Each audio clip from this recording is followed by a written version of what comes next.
सुप्रभात, नमस्कार, स्वागत है आप सभी का। आप देख रहे हैं सुबह 9 बजे। अगले आधे घंटे में आपके पास होंगी तमाम अहम खबरें। मैं हूं प्रीति सिंह। आइए शुरुआत करते हैं मुख्य समाचारों के साथ।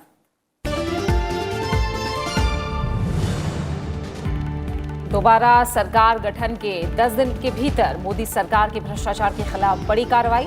पेशेवर कदाचार के आरोप में आयकर विभाग के 12 वरिष्ठ अधिकारियों को समय से पहले किया रिटायर। आयुक्त और संयुक्त आयुक्त स्तर के अधिकारी शामिल। अधिकारियों के खिलाफ जबरन वसूली और भ्रष्टाचार की मिली थी गंभीर शिकायतें।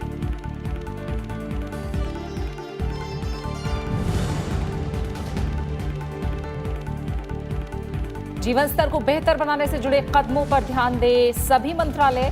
दूसरे कार्यकाल में पहली बार सभी मंत्रालयों के सचिवों के साथ बैठक में प्रधानमंत्री नरेंद्र मोदी का निर्देश। अगले 5 साल के कार्यक्रमों पर की चर्चा। गरीबी उन्मूलन और पानी से जुड़े मुद्दों पर ध्यान देने की बात कही। देश की अर्थव्यवस्था को 5 लाख करोड़ डॉलर बनाने का रखा लक्ष्य।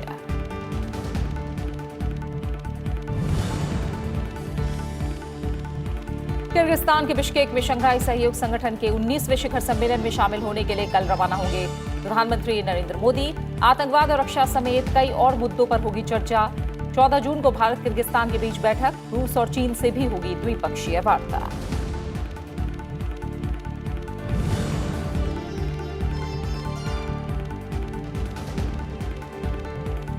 वित्त मंत्री निर्मला सीतारमण आज से शुरू करेंगी प्री बजट परामर्श बैठकें। कृषि निकायों, कृषि विशेषज्ञों और औद्योगिक क्षेत्र से जुड़े लोगों के साथ करेंगे विचार विमर्श। 5 जुलाई को पेश होगा नई सरकार का पहला आम बजट।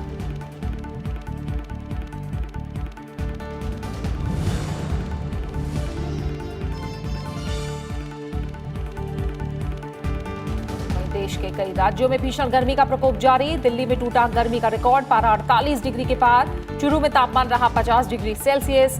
लगातार पानी के घटते स्तर ने बढ़ाई चिंता। केंद्रीय जल शक्ति मंत्री ने जल संकट पर चर्चा के लिए राज्यों के जल संसाधन मंत्रियों की आज बुलाई बैठक।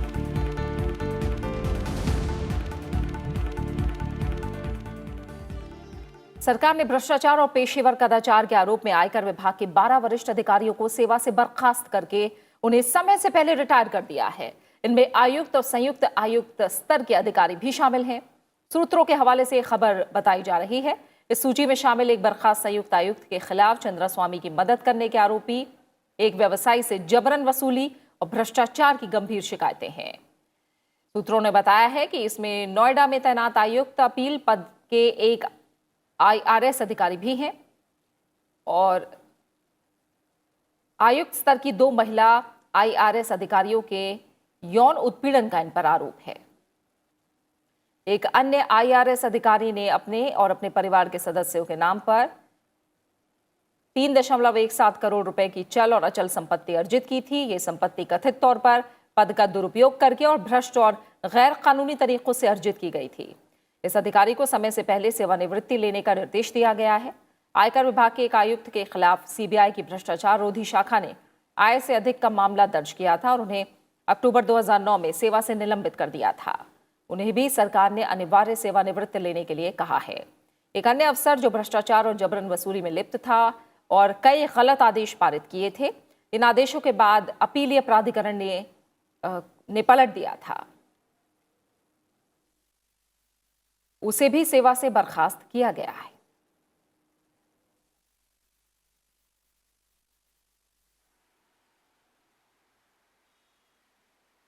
प्रधानमंत्री नरेंद्र मोदी ने सोमवार को अपने निवास लोक कल्याण मार्ग पर सरकार के सभी सचिवों से मुलाकात की। इस दौरान प्रधानमंत्री ने अगले 5 वर्षों के लिए सरकार की प्राथमिकताओं को सामने रखा। इसके साथ ही उन्होंने सचिवों से लोगों के जीवन स्तर को बेहतर बनाने पर फोकस करने के लिए कहा है। इस बैठक में प्रधानमंत्री नरेंद्र मोदी के साथ गृह मंत्री अमित शाह, रक्षा मंत्री राजनाथ सिंह, वित्त मंत्री निर्मला सीतारमण और जितेंद्र सिंह भी मौजूद थे।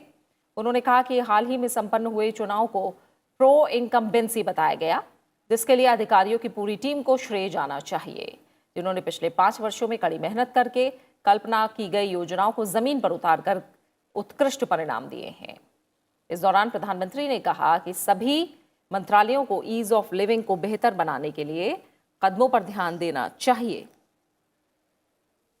प्रधानमंत्री ने यह भी कहा कि भारतीय मतदाता ने अगले 5 साल के लिए एक दृष्टिकोण की रूपरेखा तैयार की है और अब हमारे सामने एक अवसर है। उन्होंने कहा कि लोगों की भारी उम्मीदों को एक चुनौती के रूप में नहीं देखा जाना चाहिए, बल्कि एक अवसर के रूप में देखा जाना चाहिए। प्रधानमंत्री नरेंद्र मोदी ने कहा कि जनादेश यथास्थिति को बदलने के लिए और बेहतर जीवन के लिए लोगों की इच्छा और आकांक्षाओं को दर्शाता है। जनसांख्यिकी लाभांश की बात करते हुए प्रधानमंत्री ने कहा कि ये जरूरी है कि जनसांख्यिकी का कुशलता से उपयोग किया जाए। उन्होंने कहा कि भारत का उद्देश्य 5 लाख करोड़ डॉलर की अर्थव्यवस्था बनने का लक्ष्य प्राप्त करना है, जिसके लिए एक रोड मैप तैयार करना होगा। उन्होंने मेक इन इंडिया पर भी बात की और कहा कि मेक इन इंडिया पहल के महत्व और इस दिशा में वास्तविक प्रयास किए जाने की आवश्यकता है। प्रधानमंत्री ने कहा कि केंद्र सरकार गरीबी उन्मूलन और पानी से जुड़े मुद्दों पर ध्यान देगी। उन्होंने अधिकारियों से गवर्नेंस में प्रौद्योगिकी का अधिक से अधिक इस्तेमाल करने का आग्रह किया, जिससे कार्यक्षमता बढ़ेगी और भ्रष्टाचार कम होगा। उन्होंने सचिवों से देश भर में आकांक्षी जिलों को महत्व देने के लिए कहा।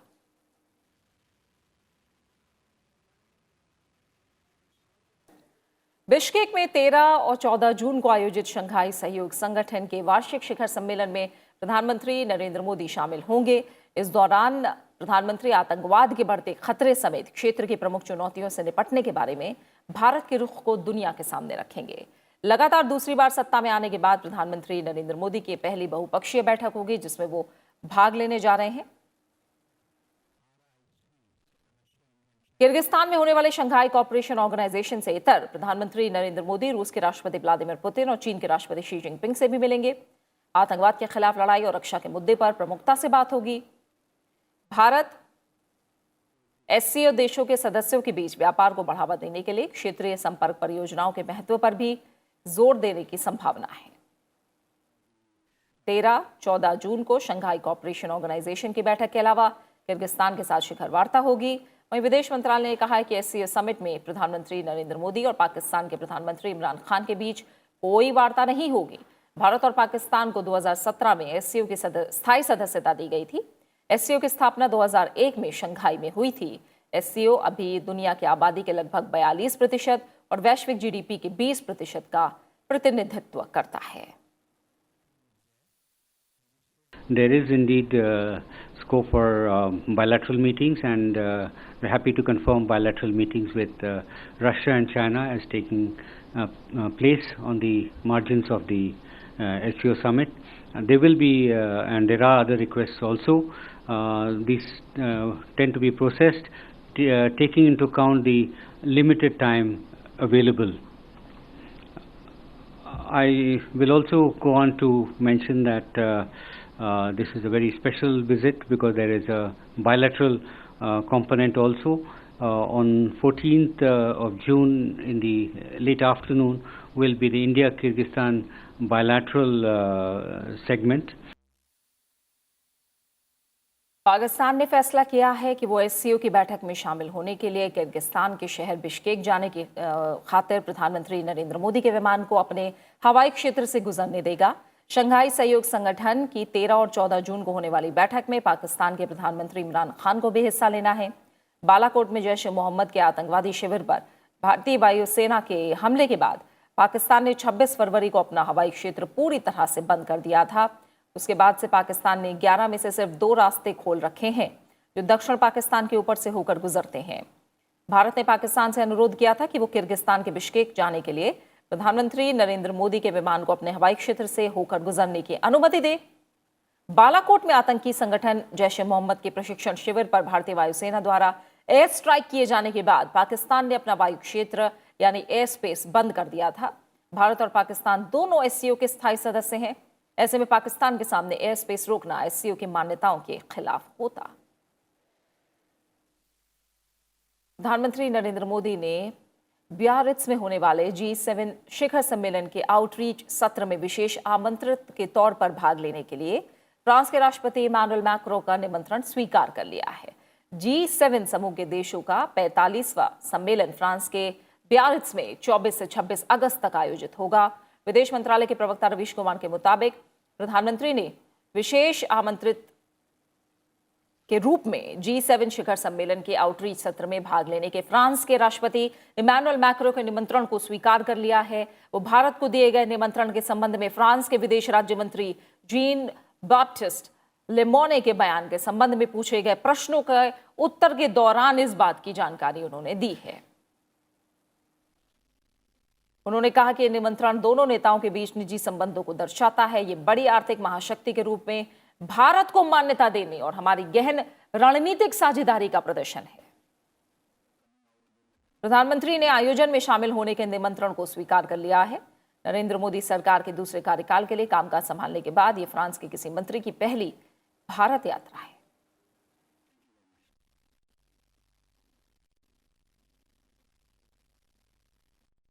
वित्त मंत्री निर्मला सीतारमण आज पहली प्री बजट परामर्श बैठक करेंगे, जिसमें वो कृषि निकायों और कृषि विशेषज्ञों के साथ बातचीत करेंगे। मोदी सरकार के दोबारा सत्ता में आने पर वित्त मंत्री बनी सीतारमण की ये पहली परामर्श बैठक होगी।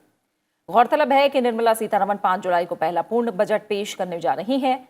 इस परामर्श बैठक में वित्त मंत्री कृषि क्षेत्र के विकास और किसानों की आय दुगनी करने के संबंध में विभिन्न कृषि संगठनों और कृषि अर्थशास्त्रियों से उनके विचार जानेंगी। कृषि निकायों के साथ बैठक के बाद वित्त मंत्री पूर्व बजट परामर्श प्रक्रिया के अंतर्गत औद्योगिक निकायों के साथ भी विचार विमर्श करेंगी। इसमें एफडीआई के प्रवाह और औद्योगिक उत्पादन को बढ़ाने जैसे मुद्दों पर चर्चा की जाएगी। इसमें फिक्की, एसोचैम, सीआईआई समेत कई औद्योगिक संगठनों के हिस्सा लेने की संभावना है।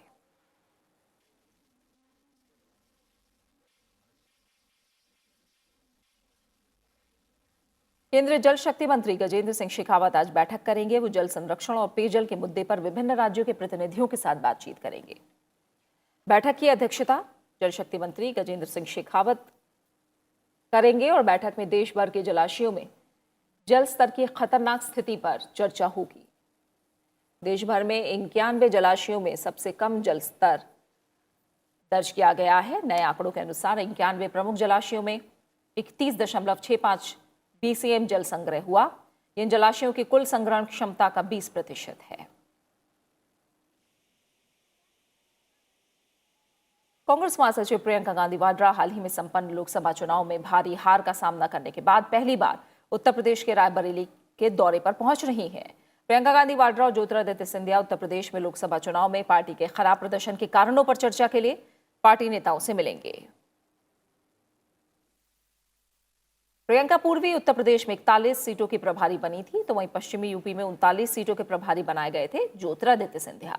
लेकिन लोकसभा चुनाव में कांग्रेस की करारी हार हुई।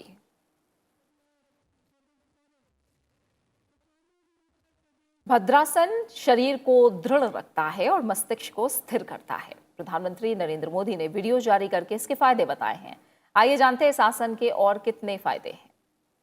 सामने की तरफ फैलाकर सीधे बैठें और अपने हाथों को अपने कूल्हों के पास रखें। ध्यान रखें कि आपके शरीर का वजन हाथों पे ना पड़े। इस मुद्रा को दंडासन कहा जाता है। अब दंडासन की स्थिति में धीरे से अपनी सांस छोड़ते हुए अपने पैरों के तलवों को आपस में जोड़ें। अब अपने हाथों को अपने पैरों के अंगूठों पर कसें और धीरे धीरे अपने दोनों पैरों की एड़ियों को जितना संभव हो उतना मूलाधार के पास लाएं। अगर ऐसा करते हुए आपकी जांघें जमीन को ना छू रही हों, तो आप उनके नीचे तकिया रखकर उन्हें सहारा दे सकते हैं। भद्रासन एक विराम आसन यानी लंबे समय तक बैठे रहने की मुद्रा है। इसलिए अब इस मुद्रा में आंख बंद करके सामान्य रूप से सांस लें और छोड़ें। भद्रासन शरीर को दृढ़ रखता है और मस्तिष्क को। और खबरें जारी हैं, लौट रहे हैं एक छोटे से ब्रेक के बाद।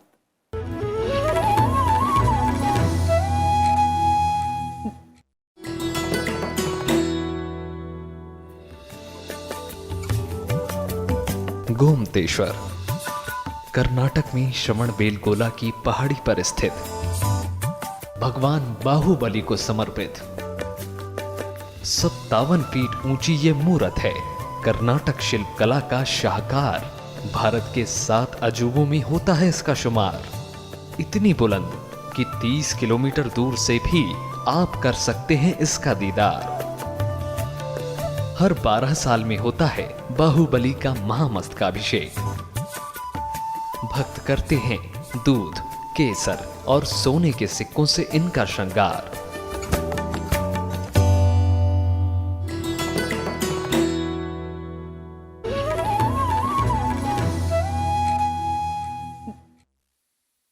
ब्रेक के बाद आपका स्वागत है। जम्मू और कश्मीर के शोपियां जिले में आज सुबह सुरक्षा बलों और आतंकवादियों के बीच मुठभेड़ हुई, जिसमें 2 आतंकियों को मार गिराया गया।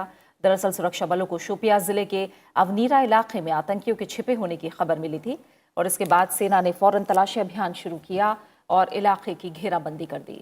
इस बीच आतंकियों ने जवानों पर हमला कर दिया। बदले में जवाबी कार्रवाई शुरू की गई, जिसमें 2 आतंकी मार गिराए गए।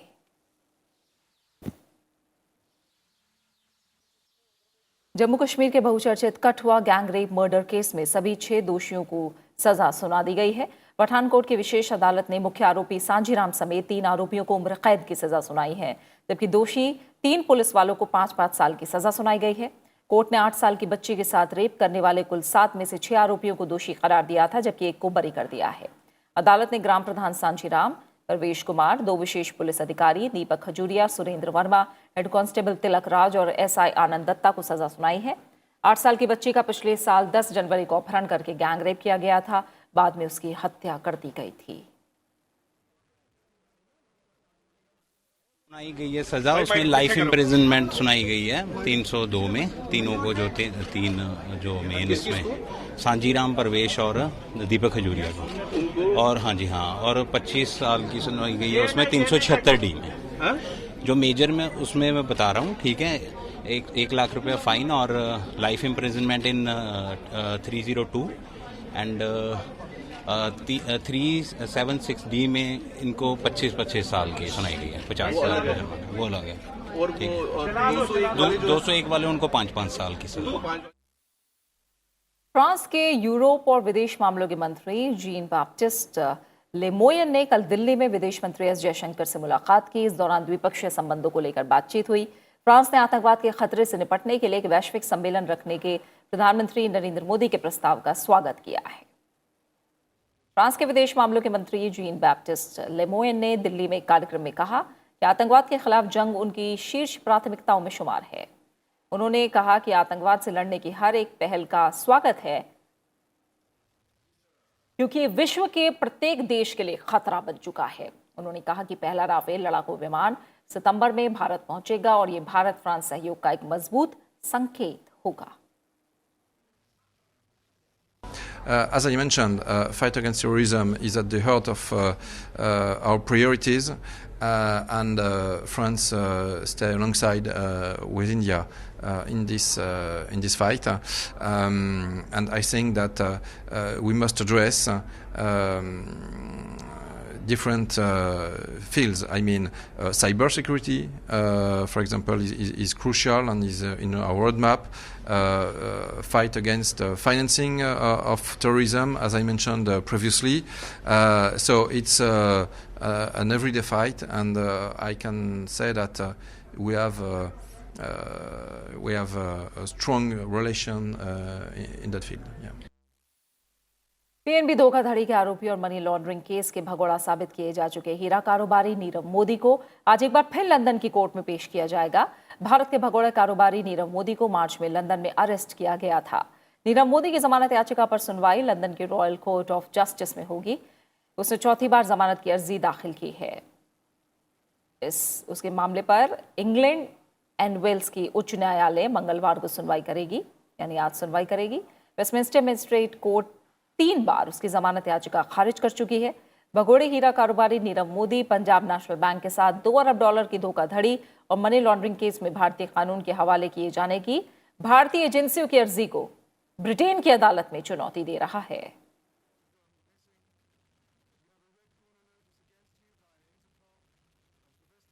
बात क्रिकेट वर्ल्ड कप की।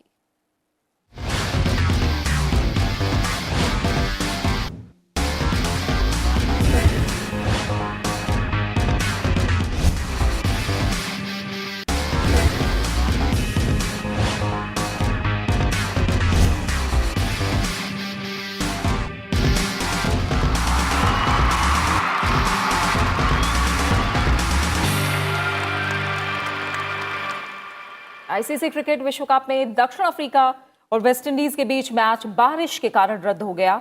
दक्षिण अफ्रीका और वेस्टइंडीज को 1-1 अंक से संतोष करना पड़ा। बारिश के कारण मैच में सिर्फ 7.3 ओवर का खेल हो पाया, जिसमें दक्षिण अफ्रीका ने 2 विकेट खोकर 29 रन बनाए। दक्षिण अफ्रीका ने इसके साथ ही विश्व कप में अपने अंकों का खाता खोला। टीम ने 4 मैचों में 3 हार और 1 बेनतीजा मैच से सिर्फ 1 अंक है और उसके सेमीफाइनल के लिए क्वालिफाई करने की राह लगातार मुश्किल होती जा रही है। विश्व कप में आज बांग्लादेश का सामना श्रीलंका से होगा। दोनों टीमें काउंटी ग्राउंड पर दोपहर 3 बजे आमने सामने होंगी। वहीं श्रीलंका बांग्लादेश के खिलाफ अपने विजयी क्रम को बरकरार रखना चाहेगा। उसे इस विश्व कप के अपने पहले मैच में न्यूजीलैंड के हाथों हार का सामना करना पड़ा था। दूसरे मैच में हालांकि उसने अफगानिस्तान को मात देकर जीत का खाता खोला था।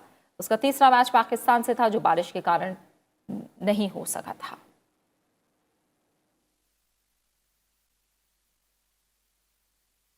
भारत के 2007 T20 वर्ल्ड कप और 2011 क्रिकेट वर्ल्ड कप में जीत के हीरो रहे युवराज सिंह सोमवार को इंटरनेशनल क्रिकेट से संन्यास लेने की घोषणा कर दी।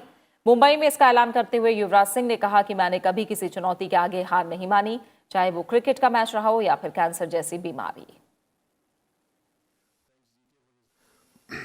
After 25 years and in around 22 years and almost 17 years of international cricket on and off, I have decided to move on. Thank you for taking the time out to be here and to support me. Cricket has given me everything I have and is the reason why I stand here today. I gave my blood and sweat to the game once I got onto it, especially when it came to representing my country. 17 साल के cricket career में युवराज सिंह ने भारत के लिए 40 test, 304 one day और 58 T20 match खेले हैं। Test में युवराज ने 3 शतकों और 11 अर्धशतकों की मदद से कुल 1900 रन बनाए। वहीं वनडे में उन्होंने 14 शतकों और 52 अर्धशतकों की मदद से 8701 रन जुटाए। इसी तरह T20 मैचों में युवराज ने कुल 1177 रन बनाए। इसमें 8 अर्धशतक शामिल हैं। युवराज ने टेस्ट मैचों में 9, वनडे में 111 और T20 मैचों में 28 विकेट भी लिए हैं। बात मौसम की। दिल्ली सहित देश के कई हिस्सों में लू का प्रकोप और बढ़ गया है। राजधानी दिल्ली में तो गर्मी ने सभी रिकॉर्ड तोड़ दिए हैं।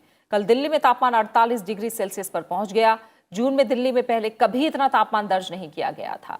दिल्ली के पालम इलाके में तापमान दर्ज किया गया। मौसम विभाग के मुताबिक ये बहुत कम होता है जब दिल्ली में पारा 48 डिग्री तक पहुंचता है। मौसम विभाग के मुताबिक आज भी दिल्ली में गर्मी का प्रकोप बना रह सकता है। कई जगहों पर लू चलने की चेतावनी दी गई है। वहीं जम्मू में तापमान लगातार बढ़ रहा है। जम्मू का अधिकतम पारा 44.4 डिग्री सेल्सियस रिकॉर्ड किया गया। यह सामान्य से 5.4 डिग्री सेल्सियस ज्यादा है। न्यूनतम तापमान 27.6 डिग्री रहा। श्रीनगर में अधिकतम तापमान 29.2 और न्यूनतम 13.8 डिग्री सेल्सियस रहा। बात राजस्थान की करें तो चूरू सबसे गर्म शहर रहा। अधिकतम तापमान 50.3 डिग्री रिकॉर्ड किया गया। बीकानेर में 47.4, जयपुर में 46 डिग्री, फतेहपुर में 46.2, श्रीगंगानगर में 47.3 डिग्री अधिकतम तापमान दर्ज किया गया। बात उत्तर प्रदेश की करें तो कई स्थानों पर तापमान 45 डिग्री सेल्सियस के आसपास रहा। कई साल का रिकॉर्ड तोड़ते हुए बांदा सामान्य से 60 डिग्री ऊपर 39.2 डिग्री सेल्सियस तापमान के साथ यहां सबसे गर्म स्थान रहा। मौसम विभाग ने अरब सागर में कम दबाव का क्षेत्र बनने के कारण अगले कुछ दिनों में गुजरात के विभिन्न हिस्सों खासकर तटीय जिलों में भारी बारिश की चेतावनी जारी की है। अरब सागर में बने कम दबाव के क्षेत्र के गंभीर चक्रवाती तूफान में बदल जाने का अनुमान है। मछुआरों को अगले कुछ दिनों तक समुद्र में नहीं जाने की सलाह दी गई है और बंदरगाहों को खतरे का संकेत देने को कहा गया है। अरब सागर में कम दबाव का क्षेत्र बनने के कारण 13 और 14 जून को सौराष्ट्र और कच्छ में भारी बारिश की चेतावनी जारी की गई है। अरब सागर में बना कम दबाव का क्षेत्र करीब 31 किलोमीटर प्रति घंटे की गति से उत्तर की ओर बढ़ रहा है। चक्रवाती तूफान और उसके बाद गंभीर चक्रवाती तूफान में बदल जाने का अनुमान है और 48 घंटों में उत्तर पश्चिमोत्तर की ओर बढ़ने का भी अनुमान है। इस चक्रवात के कारण सौराष्ट्र के भावनगर, अमरेली, सोमनाथ, वेरावल, जामनगर, पोरबंदर, द्वारिका और कच्छ समेत कई इलाकों में तेज हवाओं के साथ भारी बारिश की संभावना है। तूफान को देखते हुए एनडीआरएफ की टीम को गुजरात भेजा गया है।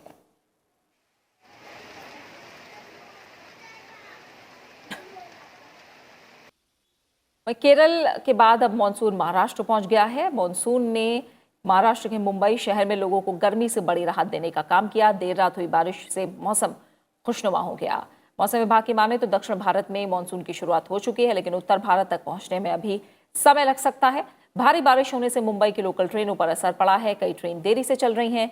बारिश की वजह से कम विजिबिलिटी के चलते कई उड़ानों को कम समय के लिए रोका गया। खराब मौसम के कारण 22 उड़ानों का मार्ग बदला गया। इनमें 6 अंतर्राष्ट्रीय और 16 घरेलू उड़ानें शामिल हैं। और इसी के साथ फिलहाल सुबह 9 बजे की खबरों में मेरे साथ इतना ही। जाते जाते आपको छूट जाते हैं देश भर में अलग अलग हिस्सों के मौसम के हाल की जानकारी के साथ। नमस्कार।